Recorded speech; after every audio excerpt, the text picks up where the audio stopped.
Good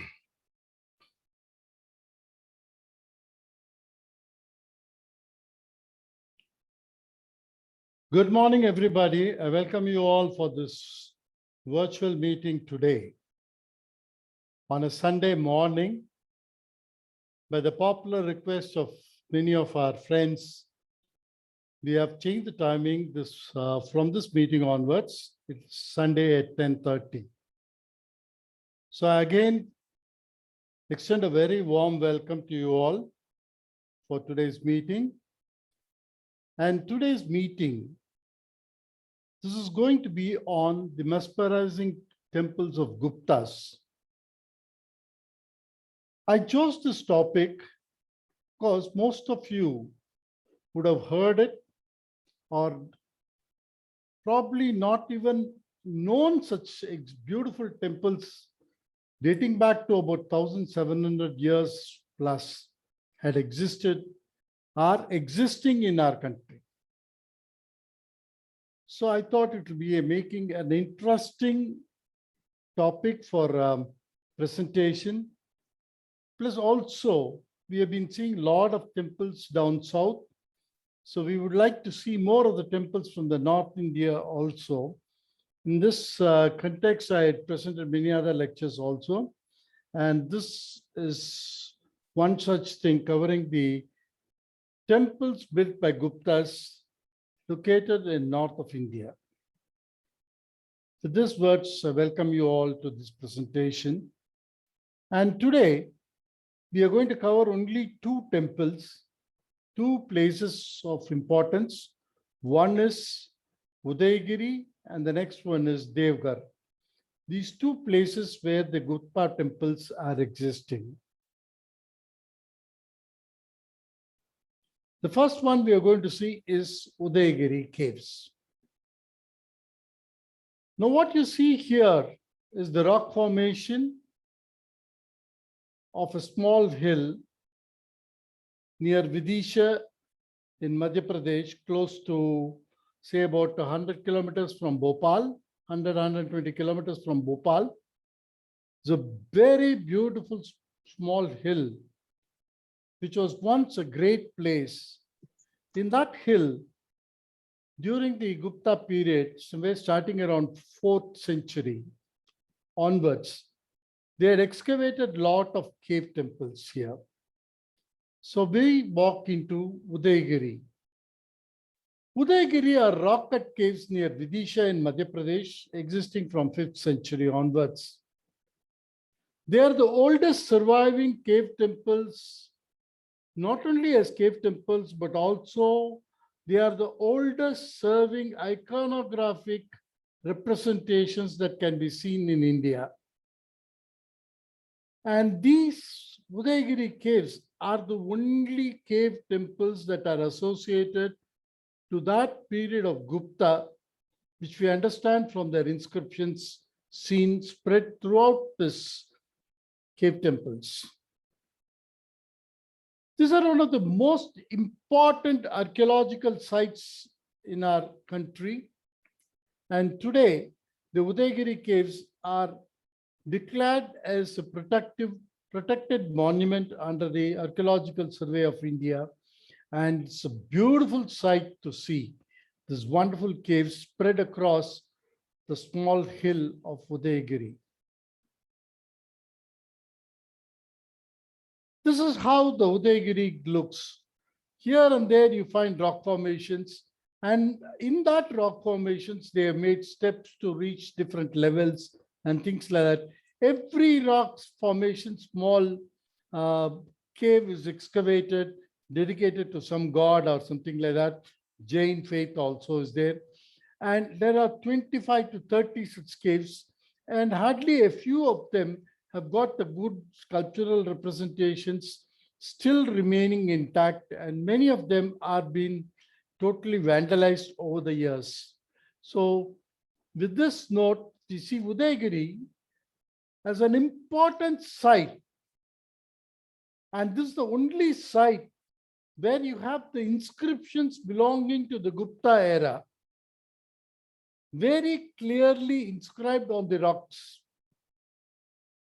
And mainly all these inscriptions that you see here belong to the Chandragupta II, who ruled this great country from 375 to 415 AD, and followed by Kumaragupta, his son, from 415 to 455 AD, or CE, Common Era, what we call.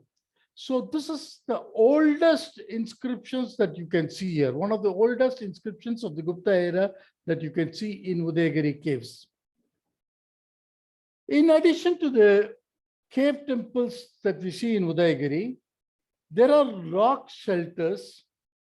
There are many ruined buildings, the basements of the ruined buildings, plenty of inscriptions, and a very good water system, how they manage the water from the river to the area where the people were living. There was a good fortification walls that were there in Udayagiri, and plenty of habitation mounds seen all over the Udayagiri, where houses were there for people to dwell. And all these things totally constitute a total structure of Udayagiri being one of the very important centers of the Gupta era, where people lived and trade flourished, everything happened there. So today, all these mounds and other things are a subject of further research which has been taken by the Archaeological Survey of India. These are the caves that you see here. Uddagiri Caves contains iconography of Vaishnavism, Shaktam, and Shaivism. The three major sects of Hinduism are covered in these cave temples. And a lot of iconographic representations of the gods and goddesses are seen here. Uddagiri Cave complex consists of 20 odd caves, and only one cave is dedicated to Jainism, and that particular Jainism cave is noted because it's got the oldest inscription of Jaina dating back to 425 CE.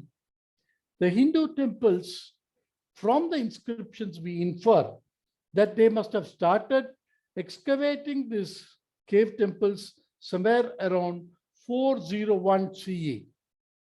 The beginning of the 5th century, they have started it. Now, Udayagiri, everything comprises of a place called Vidisha.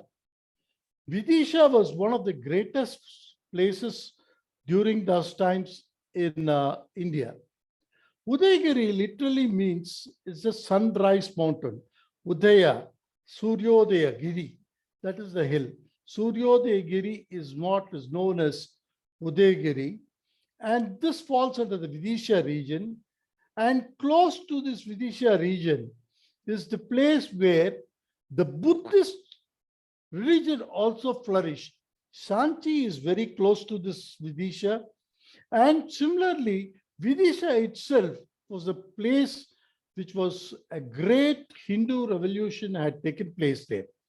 It is the place that has been connected with Bhagavatam, and it is known as the Bhagavata Site that had existed from the 2nd century BCE. And you have this Hilodorius pillar there. When you see this pillar, I also went there. When we went there, we never knew the greatness of this particular pillar, because the guide who just showed there, he just explained that this was a pillar that was erected by a Greek ambassador. After coming and we read through this, it is amazing to note this is a huge stone pillar that was erected in this place at Vidisha in 113 BCE. And actually, this pillar is a Garuda Stamba. The Garuda Stamba is the pillar that is erected in front of a big temple of Maha Vishnu. So this is a Garuda Stamba, and today it is known as Hilodorius pillar. Hilodorius was a Greek ambassador who was stationed in Takshashila or Taxila, And this pillar was carved by him and sent to Vidisha to the Hindu king Bhagabhadra, who was the king of that particular region during 113 BCE. There are plenty of Brahmi inscriptions that is seen in this pillar. And these inscriptions that you see here venerates Vasudeva, the Narayana, as the greatest god among gods. And it praises Vasudeva to a very great extent. And this pillar, as per the inscriptions that is shown there, it states that this pillar, which is located on the face of the earth, is the one that connects the upper loka, that is connecting the space and the cosmic. So this pillar acts as an axis from the earth to the cosmic world. So that was the greatness of this pillar, which was done in such an early time of 113 BCE, and a Greek ambassador who has written so great about Vasudeva, the Vishnu, and that is seen here.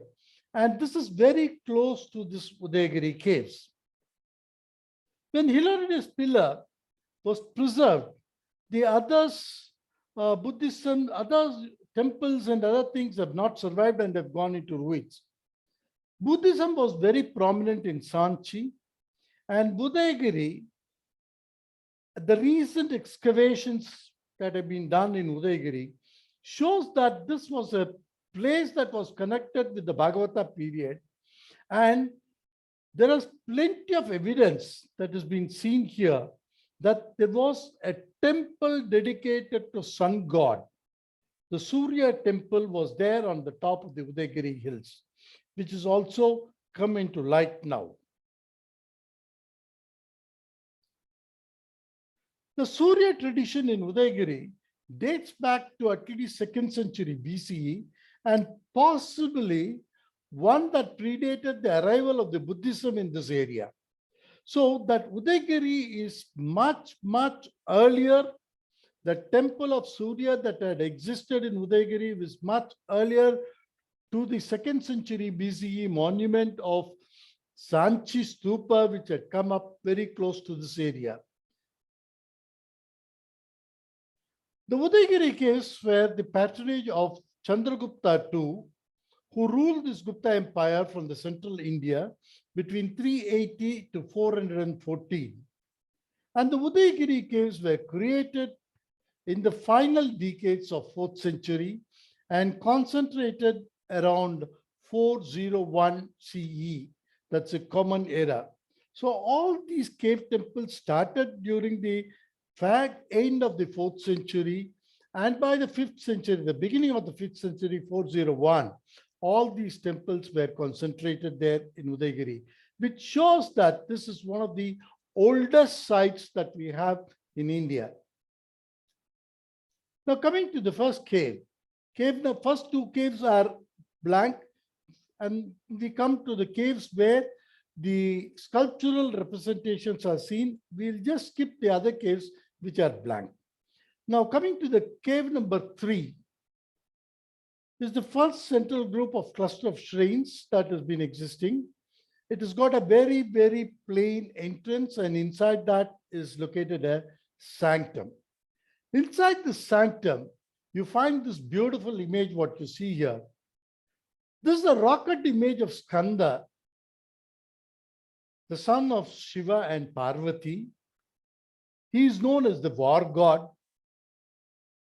And Skanda sculpture, today it's totally damaged beyond recognition. The parts of the limbs are broken and many of them are missing. Whatever is surviving, if you look at this image, it's very clear that shows Skanda in the most beautiful muscular form as a big hero and being the commander of the Deva army. He's shown in robust condition, and look at the way the Skanda is standing, right firmly on this, both his legs planted on the earth, holding his danda or the sula or the veil, what we call in Tamil, the spear. He's holding it in his hand and he's standing there. What a beautiful representation. The earliest representation of Skanda that you can see here. Though today people say that North India, the Skanda or Muruga is not accepted, not worshipped and things like that.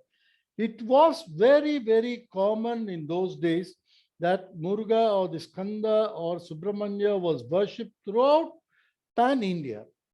Over a period of time, that particular worship of Skanda had declined and it was not seen prominently, maybe after the 10th century, and after that, the Mughal invasions had come and totally that Skanda worship was totally not available in the northern part of India. Look at this beautiful, another posture of this great Skanda image. Look at his torso, look at his hairstyles tied up onto the either side like a ponytail, and he stands very majestically holding his spear. Again, the Skanda. So the cave number 3 is for Skanda. Look at that beautiful Skanda there. Look at the eyes, prominent. The nose is totally chopped, but still you can make out this is a robust image of Skanda. The crown part of it has also fallen down. Now coming to the cave number 4, this presents both Shiva and Shakti themes. This is an excavated temple with about 14 feet by 12 feet size. The doorway is plain and it's surrounded by 3 bands of rich carvings through which you take the doorway inside. And inside that is this beautiful Mukhalinga dedicated to Shiva. What a beautiful Mukhalinga. This is the frontal view of this great Mukhalinga. The Linga shaft is seen there and the Mukham, the Shiva's face is carved onto that. It's a single monolithic piece. Beautiful Shiva. Look at the side face of the Mukhalinga. You find the beautiful way in which his hair is tied up as a bun there and the hair flowing down also. His earlobes, everything is seen here very clearly, and that's the Mukhalinga. This is just planted on a platform which is excavated from the rock face itself, and the Somasustram or the base is not there, but small way is carved out into the rock base itself for that the Abhisheka Jala or the water can flow out. Look at that. That linga has got the phallic mark also. Very clearly you can see the phallic mark also there on the linga. This is the view from the linga, Ekamukha linga from behind. And this is the, look at the matted locks, how beautifully they have done it. And look at the broad chain around the neck of the Shiva, the linga. The eyes are really beautiful, wide open eyes, and Shiva's face is seen with a small, subtle smile. That's the beautiful Ekamukha linga in the cave number 4. And this cave, outside the entrance was a mantapa. And that in that mantapa, you have the eroded image of the Saptamatrikas. This is one of the 3 places where you find the Saptamatrika images being carved in this particular Udhigeri Caves.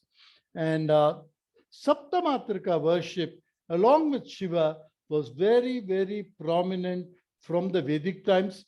That has been seen here in this beautiful Udhigeri Caves also.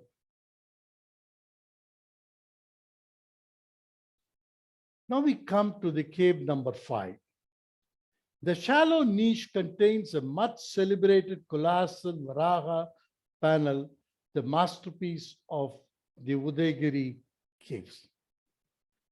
This relief is the iconographic centerpiece of Wudhigeri Cave. Look at that massive, colossal Varaha. What a beautiful Varaha image they have carved out in the 4th century. Amazingly beautiful, Uday. Look at that. The Varaha is just bringing out Bhumadevi, and all the gods and goddesses are rejoicing it. That's a beautiful bas relief sculpture. I would not even say it's almost a full relief sculpture. Though the back is still stuck to the main original rock formation, it's almost made like a rounded sculpture. The Varaha is brought out totally like that. Can't even call it a bas relief. Such a beautiful thing. The entire panel spread about 30 feet by about 12 to 13 feet high. It's a beautiful, beautiful structure of the Varaha that you see in this. Varaha, Vishnu as Varaha, descends into the ocean, finds Bhumi Devi. She hangs on to his tusks, and he lifts her out for the safety. The good wins, the crisis ends. Vishnu once again fulfills his duty as a cosmic protector. The Varaha panel narrates this legend. Goddess Earth is personified here as the dangling woman. The hero, Varaha, is shown as a colossal giant. His success is cheered by the galaxy of divine as well as human characters that were revered in the 4th century. Look at the beautiful way in which they have sculpted out this wonderful, most beautiful, and the most outstanding sculptures of India. I would say this is one of the most outstanding sculptures of India, which is so beautiful comparing to that particular period in which it has been made. Outstanding sculpture of Varaha. Look at that. It's almost a rounded sculpture. A very small portion of it is sticking onto the base wall. You can see the entire Varaha just jetting out from the wall, and the Bhudevi dangling onto him. What a giant Varaha is, projected as a big, huge, colossal giant. Look at that. Again, a side view of that.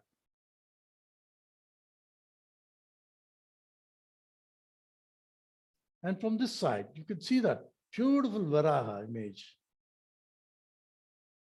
Now we compare this Varaha with Varaha of Mamallapuram, which was built during 6th century. This is 4 and that is 6. Now you see the beauty between these two, compare the beauty between these two. Here, the Varaha is shown as a big giant figure, and that Bhumi Devi is just hanging on to her, hanging on to his tusk, dangling there. And this Varaha is like a colossal giant. Look at the face of Varaha, how it has been fixed into the body of a big colossal giant. This is the earliest representation of Varaha that you can see here. Now, comparing it with the beautiful sculpture of Mahabalipuram, the Varaha face is very well suited into the human structure. Look at the way in which he's bringing out the Bhumi Devi. He's just holding her firmly by her leg and lifting her up like that. And she is his consort. So the moment he brings her out, he is just, look at his snout, just caressing her breast. So beautifully it is represented. And since this is an incarnation of Vishnu, Vishnu is shown with his 2 other arms also, holding the Prayoga Chakra and the Shankha. And look at the way in which he's holding Bhumi Devi onto his lap. This is how the iconographic representations that from the early period slowly develop. And beautifully, it's a beautiful metamorphosis of this art form. Look at that way in which you can compare these two and see the beauty at all. That's Varaha. Look at the way Bhumi Devi is dangling to him. Look at the face of the Varaha. Though it's representation of both, the clarity in representation is just giving you an idea. Compared to the later period, this lacks a little clarity in that. Look at the way his legs are firmly fixed on that. And the entire way in which he's standing so majestically. And now let's explore this beautiful Varaha cave. What are all the representations that you see all around?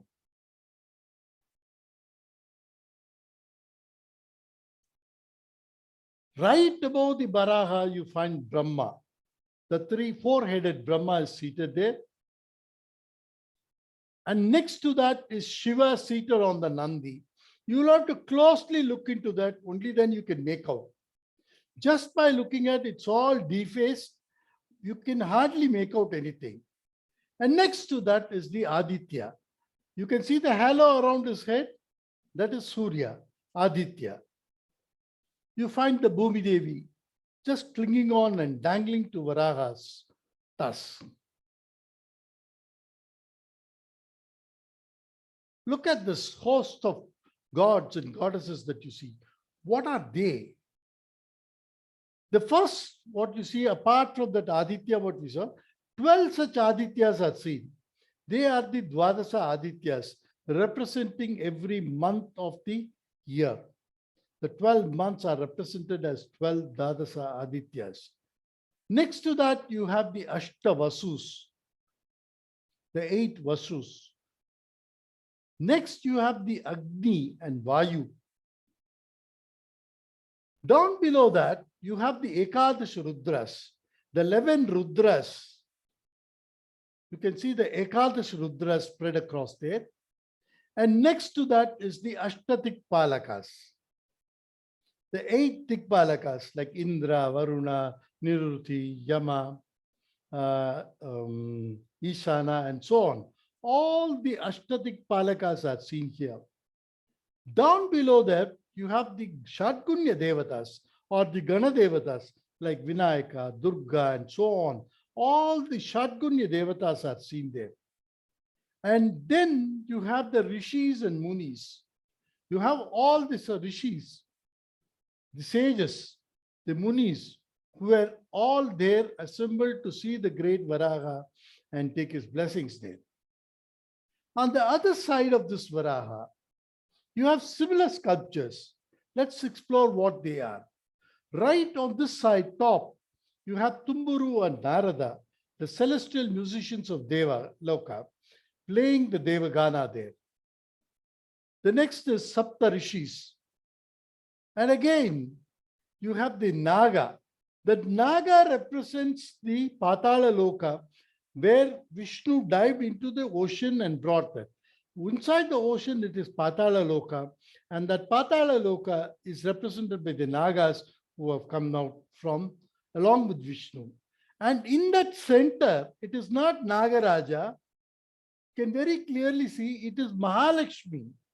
Mahalakshmi also comes and prays to Varaha after his Varaga Avatara and saving Bhuma Devi.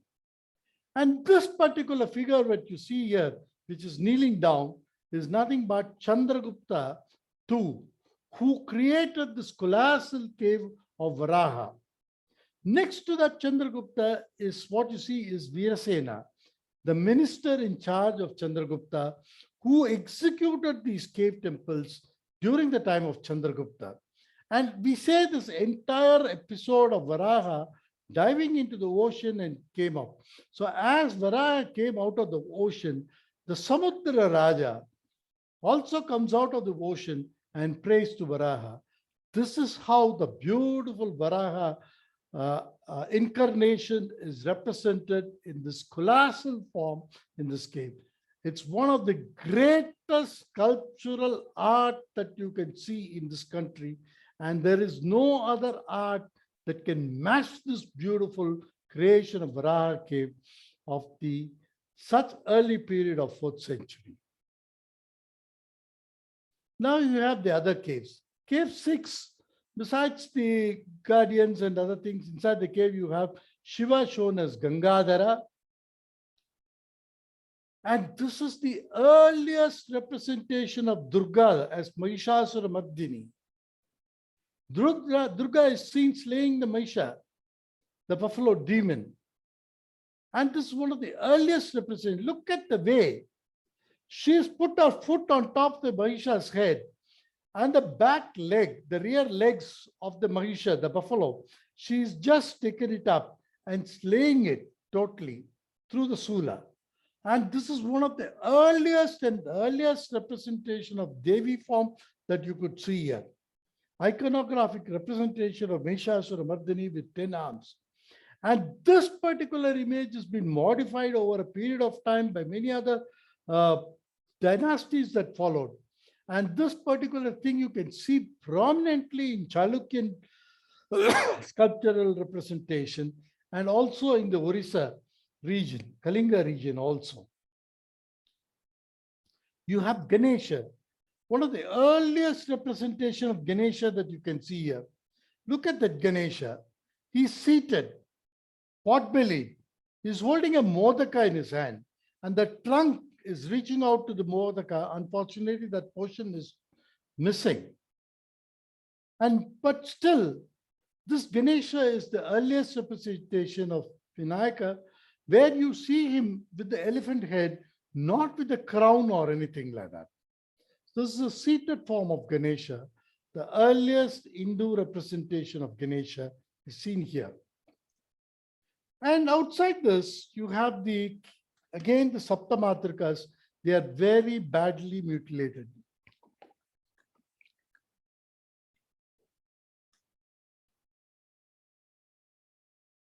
You have Skanda and Ganesha. All these images are seen outside. And coming to the next 13th cave, it's dedicated to Anantasa Vishnu, a beautiful Anantasa Vishnu, which runs almost to about 20 feet in length. Look at the way the Vishnu is reclining on the beautiful serpent, Adisesha. Look at the way the serpent is folded.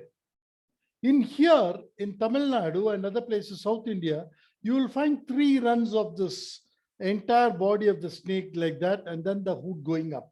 But here, the entire body of the snake is going crisscross like that and making it as a bed for Anantasa. Look at that beautiful way in which this colossal figure has been carved out.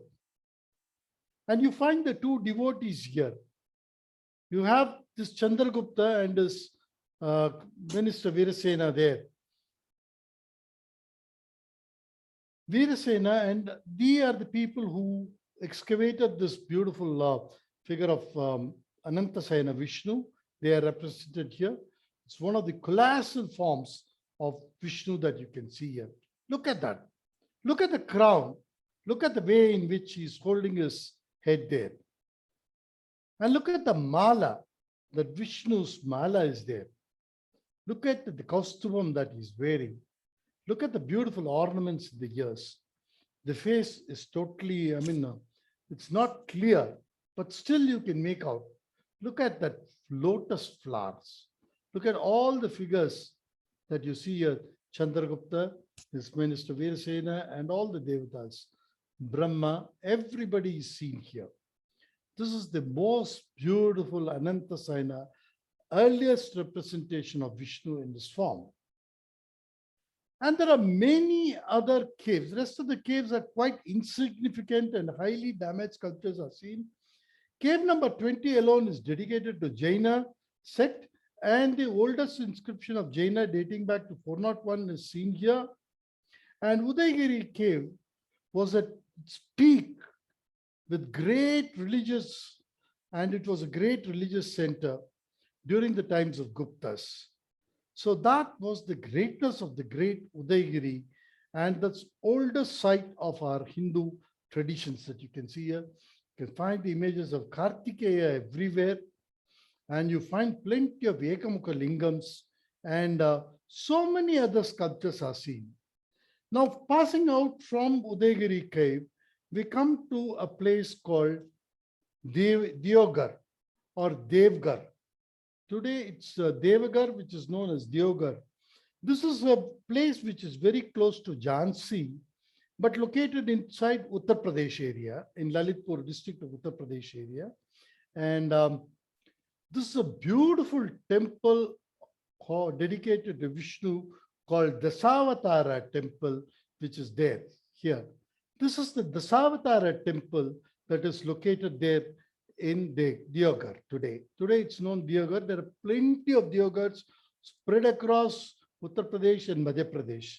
So you get really confused as to where it is. This is in Lalitpur district, very close to Jhansi in Uttar Pradesh. This is the Dasavatara temple built during the 6th century by the great Guptas. Look at that beautiful temple. A structural temple dedicated to Vishnu that you see on top of the hill. It's a small mound-like thing. There are a cluster of temples, and this is the earliest temple built by the Guptas, which is still existing there. It's a very, very simple, single sanctum square plan temple built by the Guptas that showcases what was prominent in the Gupta period and it's got the most beautiful architectural value.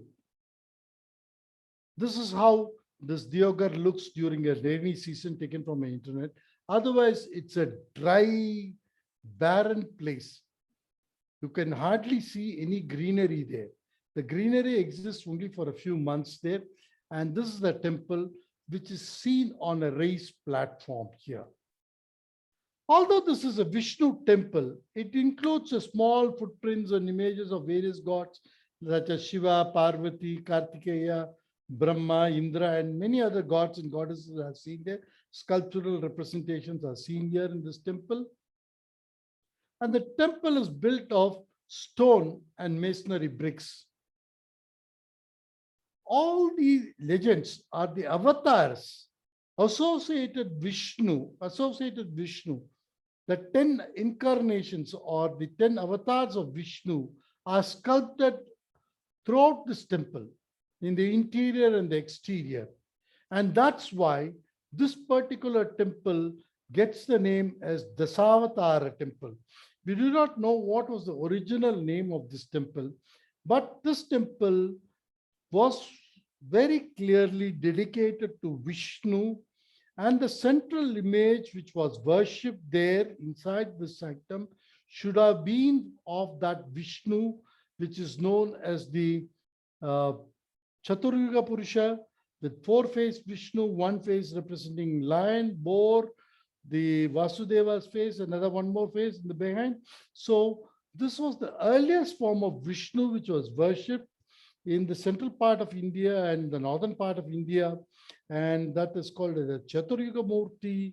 And it should have been that Vaikuntha Vishnu, which was here in this temple. That's only an inference that we could make it. And that's the beautiful temple that you see here. This is closely related to the iconic architectural temple as described in the Vishnu Dharmottara Purana. Vishnu Dharmottara Purana explains the way in which a temple has to be built. It talks about the Pancharatra, worship of Vishnu. So the Pancharatra worship of Vishnu is what the image which I told you earlier was worshipped in the Pancharatra sect of Vaishnavism in those days. So that's why we infer that this temple should have had that Vaikuntha Vishnu in the centerpiece or the sanctum. It is intercepted that the architectural representation of Chaturga Yuga concept was followed here. The Chatur Yuga, the four yugas of Vishnu, where Vishnu is worshipped in the different forms like Vasudeva, Sankarishna, Pradyumna, and Aniruddha were there. So the four sides, the Vishnu images represent this Vasudeva, Sankarishna, Pradyumna, and Aniruddha according to the Pancharatra doctrine, which was very prevalent in those days. Now see the ground plan of this particular temple. The entire temple rises on a big platform, a square platform, which rises also, it's called the Jagati, and it's almost a height of 9 feet. And there are steps from the four sides leading into the sanctum. This is a west-facing temple. So this entire thing is raised on a platform. When you come raise onto this platform, again you have to get into the steps and go to the sanctum. This is the sanctum. And this is a west-facing temple, and all the four sides, you have steps leading to the four forms of Vishnu as Pradyumna, Aniruddha, and Sankarishna being worshipped there. And this is the artistic view of the temple, how it should have been there. Now, considering this temple was totally based on the Pancharatra sect, this could be the four other forms of Vishnu that are being dedicated in separate shrines here, and the main shrine being there. Or, since this was also the Vedic period, it should have been a Panchayatana temple where Vishnu was the Pradhana Murthy and all the devatas like Shiva, Aditya, Devi, and Gananatha were housed in different shrines on the four corners. This could have been also that, but we don't have any evidence to prove that this was there. Since this was a dedicated temple for Vishnu, which we very clearly understand, so this should have been the other forms of Vishnu is what many archaeologists claim. But today, these four small temples are in ruins, and you just see the base alone there. And this beautiful temple is built in such a way, the sun rays falls, the setting sun rays falls onto the main idol every day. Look at the way this is beautifully seen here. This is the platform. And again, you have a few steps reaching to this panel that is seen here. The plinth or the platform is 95 feet square and 9 feet away from, above the ground level, and you have to go there to the sanctum. The sanctum is west facing here. The plinth has got many friezes that explain the story of Ramayana and Mahabharata. And unfortunately, most of these are totally vandalized and gone. And a few remaining such pieces, what you see here, are taken and preserved in the National Gallery of Art. This is a story from Ramayana where Rama is seated here, Sita is there. Surpanaka comes and bullies Rama, and Lakshmana cuts her nose. That is the beautiful panel from Ramayana, which was there, now preserved in the National Gallery. And similarly, many other Mahabharata incidents are also seen here. All these sculptures are, whatever was available have been removed there. And now today it is in the possession of the National Gallery at Delhi. Look at the door, the main sanctum door of the Savatara Temple. What a beautiful door that you can see here. A fantastic doorway, very richly carved.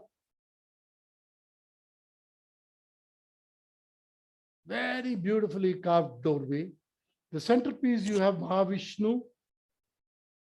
You have other sculptural representations here. The Maithuna's couples. The centerpiece is Maha Vishnu. He is seated on the Adisesha. Now closely watch this beautiful picture, sculpture. This is Maha Vishnu. Down below his leg is seated is Mahalakshmi. And this side, what you see here, this is the Narasimha of form of Vishnu. You can see the four arms there, Narasimha form of Vishnu. And here down below, you find a dwarf. This is not a dwarf. This is a representation of the Vamana avatar of Vishnu. So you have the three avatars. Vishnu as the original avatar, Vishnu as the original Vishnu Murthy. You have Narasimha Avatara and Vamana Avatara represented here in the small sculptural panel that you see on the doorway. Sculpted panels of river goddess Ganga and Yamuna are seen there. Normally in all the Hindu temples, you have Ganga and Yamuna on either side of the entrance. So they are represented here. You can see Ganga standing here on the Makara Vahana. And this side, you have Yamuna standing on her Vahana, the tortoise. You have similarly the beautiful panels of stone carvings with plenty of Maithuna sculptures are there. And look at the way in which the beautiful sculptures are executed in 6th century. The facade has got so beautifully two males standing on either side, one holding a flower, another holding a garland, and welcoming all the visitors who are coming to this temple. Plus their beautiful concerts or wives or girlfriends or whatever is seen here are also here. And here you have all the Maithuna couples all over the representation. Right on the top, you had the Ganga and Yamuna. Look at that. The entire area of the door frame is so beautifully carved, richly ornamented. You have the beautiful images of Gajalakshmi seated on the lotus with the two Gajas pouring the water onto Gajalakshmi. You have Ganesha representation and so many other beautiful representations here. Very artistically done. Look at that. The social life is also being depicted here. A farmer and his wife with his twins are seen here. You can see this is a farmer. You can see his two bulls here, very beautifully depicted. The life of the people at the 4th century, 5th century and 6th century are beautifully brought out in all the sculptural representations that you see throughout this particular temple. Now coming to the Vimana. The Vimana is totally dilapidated. The Shikara is missing.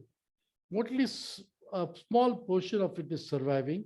From this, we can make out this was a pyramidal structure and it should have had an amalaka or a rounded structure with the stupi on the top, which we do not know.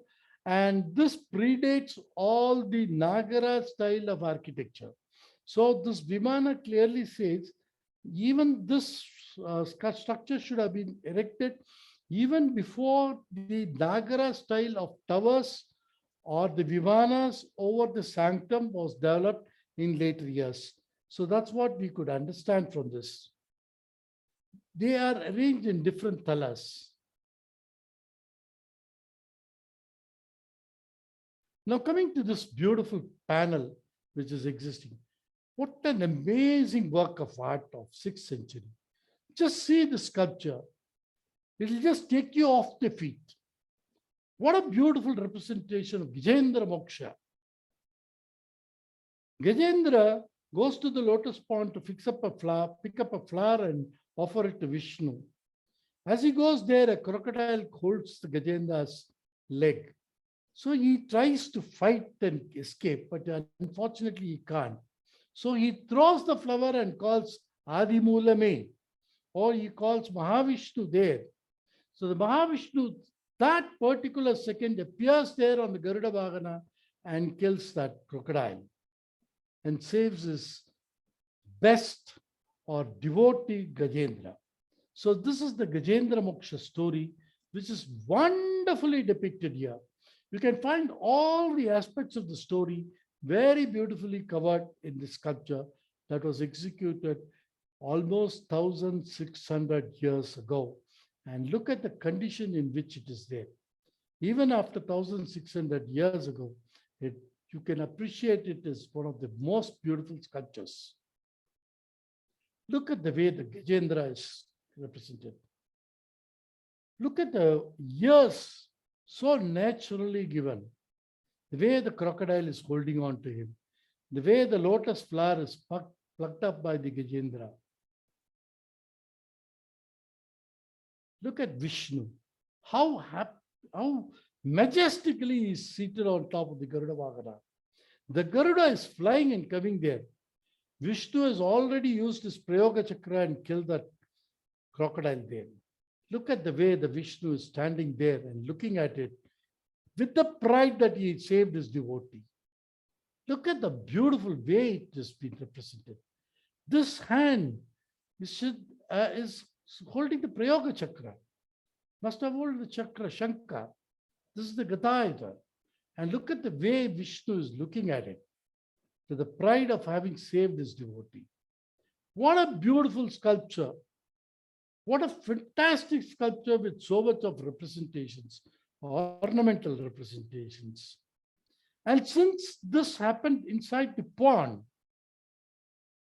that represents the Patala Loka. The Nagas also come out of the pond, the Patala Loka, to worship Vishnu. That is also given equal importance.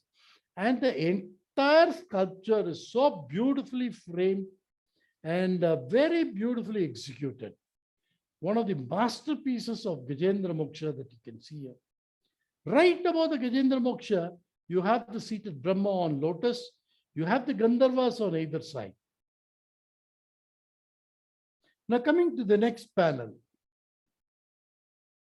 This is a beautiful panel which was not understood by many in the beginning. They said it is Dakshina Murthy. It was said as Dakshina Murthy. But later it was very clearly classified that it's not as a Dakshina Murthy, but it is the representation of Nara Narayana. Narayana and Nara. Arjuna is Nara and Narayana is Sri Krishna. Both this Nara and Narayana are seated in meditation with the Lalitasana, and thus they are seated in Badrikashramam, Badrinath. They are holding the Japamala and their eyes are closed and meditating it. So this is a beautiful representation of Nara Narayana aspects. The Apsaras are shown flying above. The Nara Narayana is sitting and meditating. The atmosphere is tranquil. You can find the lion, the deer, everything around their feet. So the tranquility of the atmosphere at Badrikashram is very beautifully portrayed here. Look at that sculpture. This is Narayana with 4 arms. This is Nara, Arjuna. They are both seated in meditation. Inward meditation, you can see that Vishnu showing the way of inward meditation and Arjuna accepting that with the Japamala in his hand. The tranquil atmosphere is shown here with beautiful lion and deer together. All the rishis by the side. You have Brahma here, flanked by the Gandharvas. Brahma is also there to know what they are meditating on. Or rather, Narayana is giving some instruction, some teaching to Arjuna. Brahma wants to know that. So he also appears there in that place. This is a beautiful representation of the Nara-Narayana aspects that you can see here. Vishnu as a Muni, he is stated as a Muni, holding the Japamala. The Brahma and the Gandharvas. That's a beautiful representation of Nara-Narayana Swarupam. And coming to the next panel, the south side, the Anantasa Vishnu is reclining on the 7-hooded Adisesha. Lakshmi is seated by his feet. and seen gently caressing his leg. Vishnu with the elaborate Kirita Mukuta and highly ornamented. And you can see the Brahma right above the navel of, though it's not shown right, he's emerging out of the navel, but you can see that Brahma seated there. You have the images of Kartikeya, Indra, everything.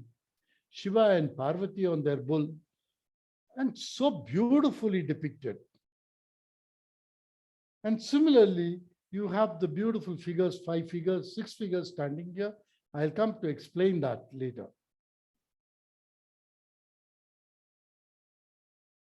Look at that. Wonderful Vishnu. Look at the way in which he is just relaxing on Ananta Sayana. This is Mahalakshmi. You have all the other gods there. You have Brahma here, right on top. Next to Brahma is Indra seated on his Airavatam. And here is Kartikeya on his peacock. You have Shiva and Parvati on the bull. So beautiful. And you have the 6 images down below. What does it all represent? What is the connection between that? A lot of people claim that it was either Purushas of Vishnu. Look at that way. Majestically, Vishnu is reclining. That's Bhumi Devi.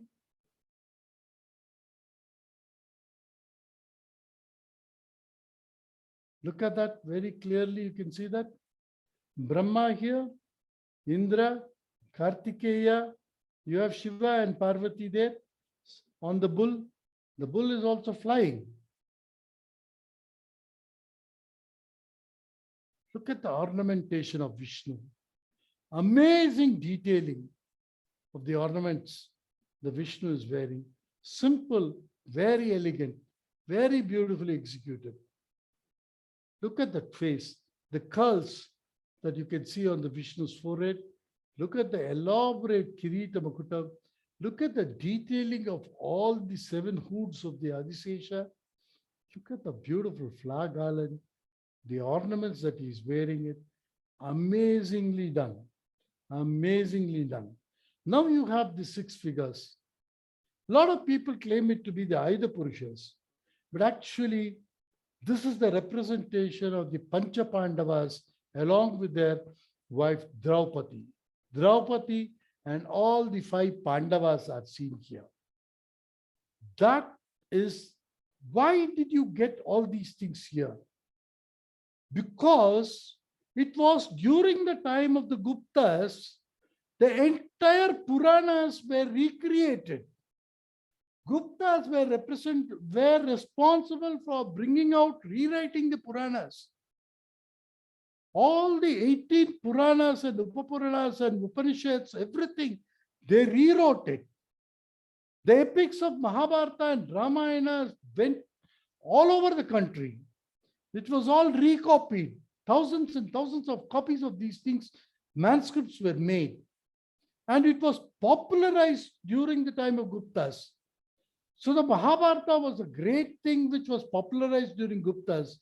And that's why you have the sculptures of Ramayana and Mahabharata everywhere. The 5-6 main characters of Mahabharata who are associated with Vishnu as Krishna are very beautifully depicted here. This could be Dharmaraja, this could be Arjuna, and that could be Bhimasena, this could be Nakula and Sakadeva, and finally this is Draupadi. How beautifully they are represented here. Amazing sculpture which is executed in 6th century. The rule of this Bharatavarsha under the Guptas from 3rd century was the golden era. That saw a big boost to the Hinduism. The great epics and Puranas were rewritten and brought out to this world. Wudhigeri cave temples of the Guptas were created 1,700 years ago and stands out as the remarkable feature of the Indian art history, which started the foundation of the permanent temples. The Savatara Temple at Devagiri or Dyogar is the earliest sculptural temple of this holy land, built about 1600 years ago, with the finest of all sculptural representation that you can see in the Hindu art. Even today, these great temples stand out as a pride of our ancient past. Thank you very much for being with me.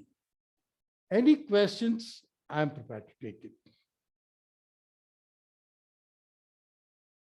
You can unmute yourself and pose your questions.